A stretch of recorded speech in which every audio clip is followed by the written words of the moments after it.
First దెబ్బ పడిపోయింది భయ్య. ఇక్కడ ఏంటంటే సెలబ్రేషన్స్ ఏం లేవంట. ఇది సుదర్శన్ థియేటర్, మెయిన్ థియేటర్ హైదరాబాద్కి. ఫుల్గా పోలీసులతో నిండిపోయిన పుష్ప ఎఫెక్ట్ అనమాట. సో సెలబ్రేషన్స్ ఏమీ లేవని చెప్పేశారు. మీరు చూడొచ్చు, జనాలందరూ చాలా డిసప్పాయింటెడ్గా ఉన్నారు. కాకపోతే ఏంటంటే 1 అవర్ ముందు లోపలికి పంపించారనమాట. లోపలికి ఏం చేయాలో మాకు అర్థం కావట్లేదు. లోపలికి వెళ్ళి చూద్దాం, జనాలు అయితే ఎవరు లేరు. ఎందుకంటే సెలబ్రేషన్స్ లేవంటే అందరూ బయట ఉన్నాం అనమాట. చూడొచ్చు, నేనే అందరికన్నా ఫస్ట్ వచ్చాను అనుకున్నది, కానీ 2-3 ఉన్నారు. వెళ్ళిన తర్వాత మాకైతే చాలా డిసప్పాయింటింగ్ అనిపించింది.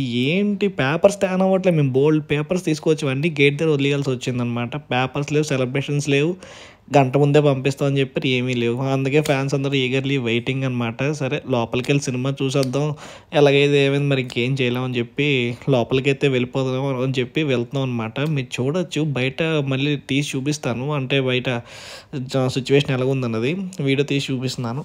ఇక్కడ మీరు చూడొచ్చు, జనాలు అందరూ చాలా ట్రై చేస్తున్నారు పేపర్స్ తేడానికి, కానీ ఏమైనా కానీ పోలీసులు ఎక్కడ పడితే ఉన్నారనమాట. సో ఇంకా అలా లోపలికి వచ్చేసాం. లోపలికి రాగానే ఇంకా మన బాబు గారి దర్శనం అయితే జరిగిపోయింది. కటౌట్ అయితే చూసాం, ఫుల్ హ్యాపీ అయిపోయా. సరే ఇప్పుడు మీకు ఏంటంటే నేను ఇంకా మాట్లాడడం ఆపేస్తాను. మీకు లోపల సెలబ్రేషన్స్ మొత్తం మీకు చూపిస్తాను, మేము ఎలా సెలబ్రేట్ చేసుకున్నాం ఏంటన్నది. ఇంకా మూవీ రివ్యూ వచ్చేసరికి నేను ఆల్రెడీ సపరేట్ వీడియో చేశాను. రివ్యూ కావాలంటే ఆ వీడియో చూడండి. ఇది జస్ట్ సెలబ్రేషన్స్ మాత్రమే, ఎందుకంటే మెయిన్ థియేటర్ కదా, పేపర్స్ ఏమీ లేకుండా ఎలా సెలబ్రేట్ చేసుకుని చూసి ఎంజాయ్ చేయండి. బాయ్.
చూసారు కదా, ఇదేంటంటే జస్ట్ ఫస్ట్ హాఫ్ అయినప్పుడు మా రెస్పాన్స్ అనమాట. ఫస్ట్ హాఫ్ అయితే ఎరగ తీసి వదిలేడు అనమాట, దాని రెస్పాన్సే మీకు తీసి చూపించాను.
ఇంకా మూవీ అయితే అయిపోయింది గైస్. నేనైతే ఇంకా వెళ్ళిపోతున్నాను. చూడొచ్చు ట్రాఫిక్. మన పవన్ కళ్యాణ్ సినిమా అంటే తెలుసు కదా ఎలా ఉంటుందో. ట్రాఫిక్ ఫుల్ హెవీగా ఉందన్నమాట. ఇప్పుడు టైం ఎంత అయింది అనుకున్నారు? 1 గంట. 1 గంటకి ట్రాఫిక్ ఉందన్నమాట. నేను ఎప్పుడు ఇంటికి వెళ్తాను నాకే తెలీదు. రివ్యూ కావాలంటే నా ఛానల్లో చూడండి, నేను రివ్యూ పెట్టాను సపరేట్ వీడియో. బాయ్.